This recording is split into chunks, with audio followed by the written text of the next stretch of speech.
The next figure in the DC Universe Classics Series 15 line is going to be O.M.A.C.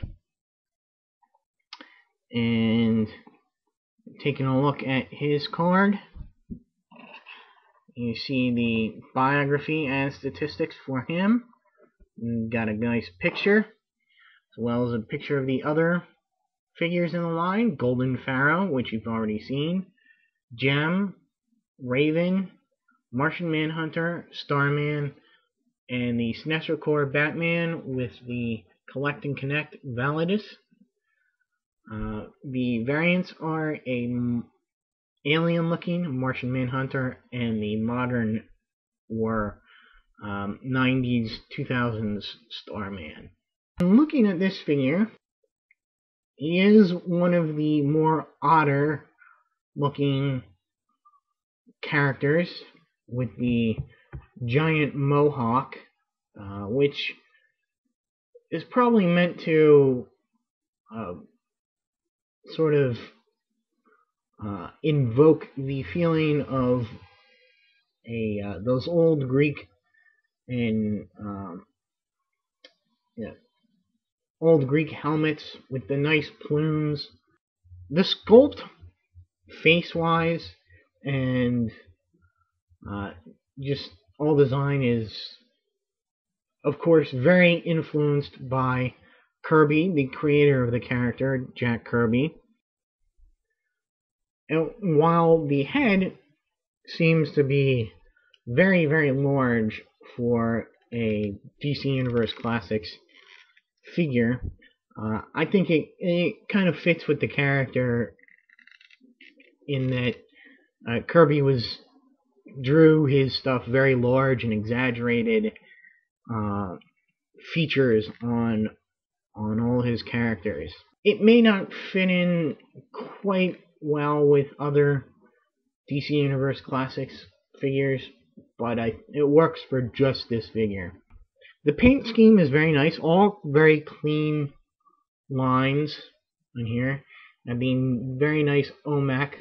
sign, or insignia, I should say. It does not come with any accessories other than the bit of Validus that is included with the figure. There's slight little paint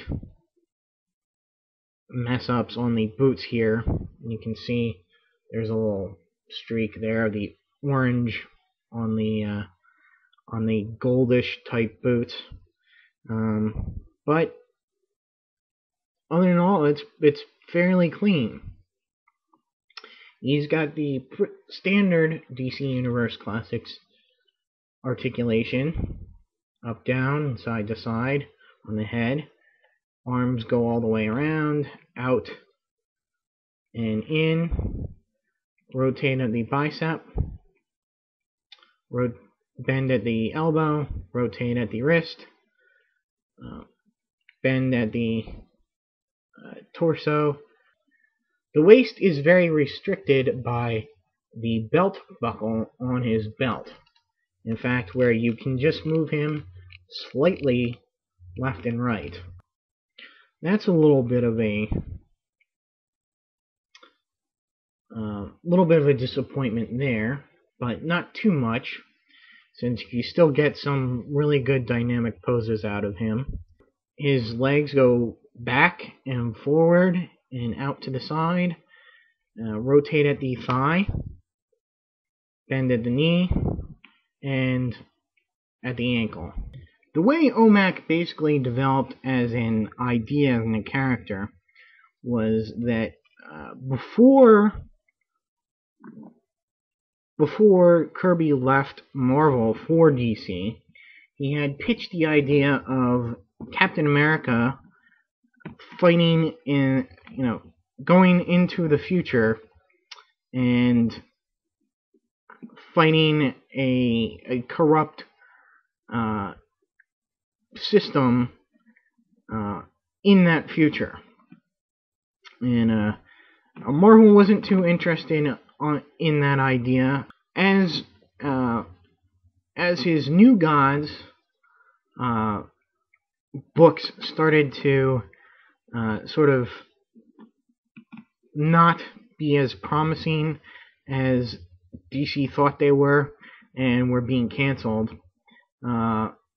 To fulfill his requirement for his contract for DC, he developed the Captain America idea into an feature for DC Comics.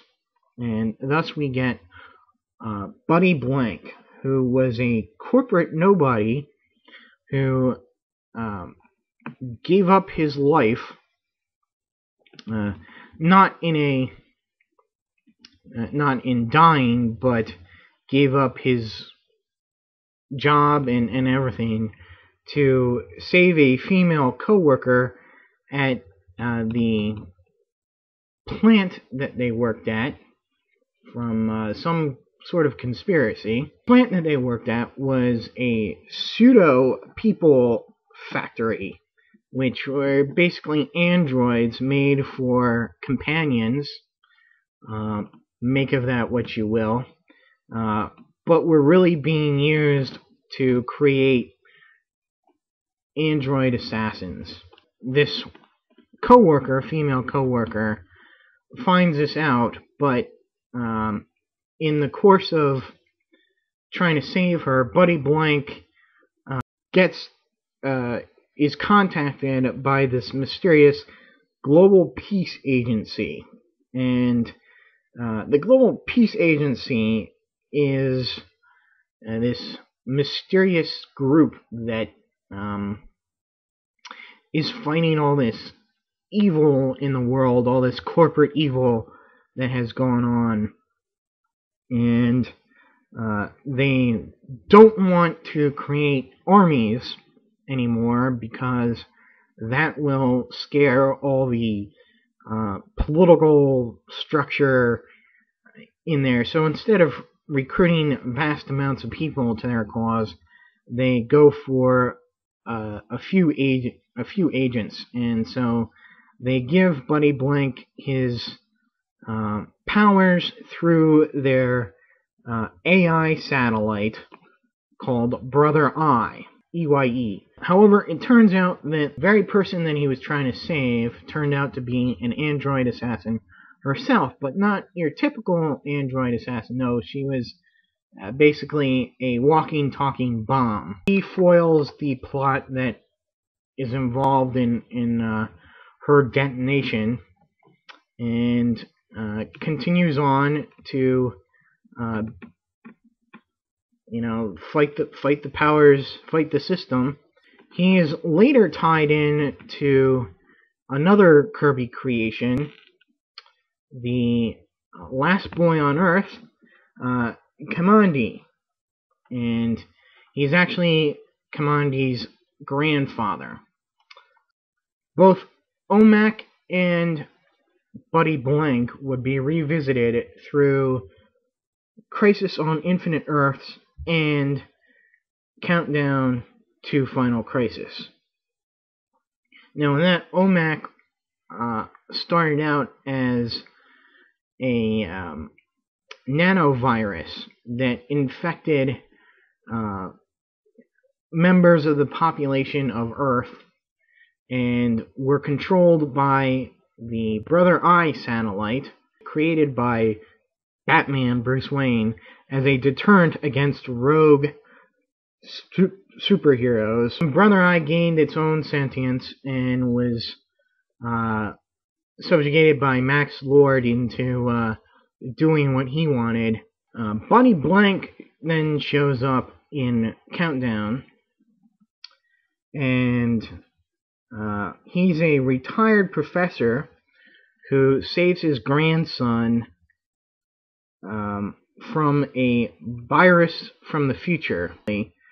And they, along with several of the Legion of Superhero members, make their way to a facility in Bloodhaven called Command D. Command D. During that, Brother Eye, who is no longer under Max Lord's control because he's dead, saves Buddy Blank by turning him into a O.M.A.C with free will, putting nanotechnology into him, but a unique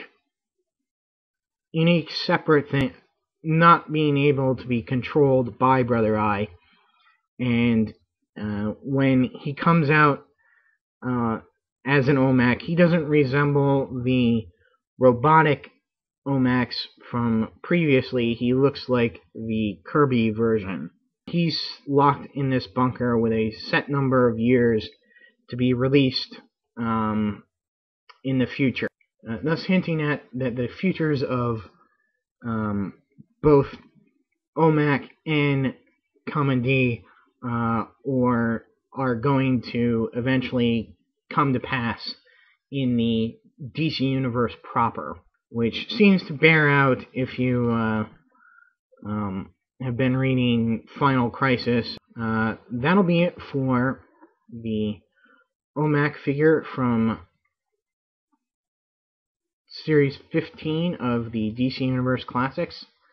And stay tuned for my next view, which will be yet another very obscure character, or relatively obscure character, Gem.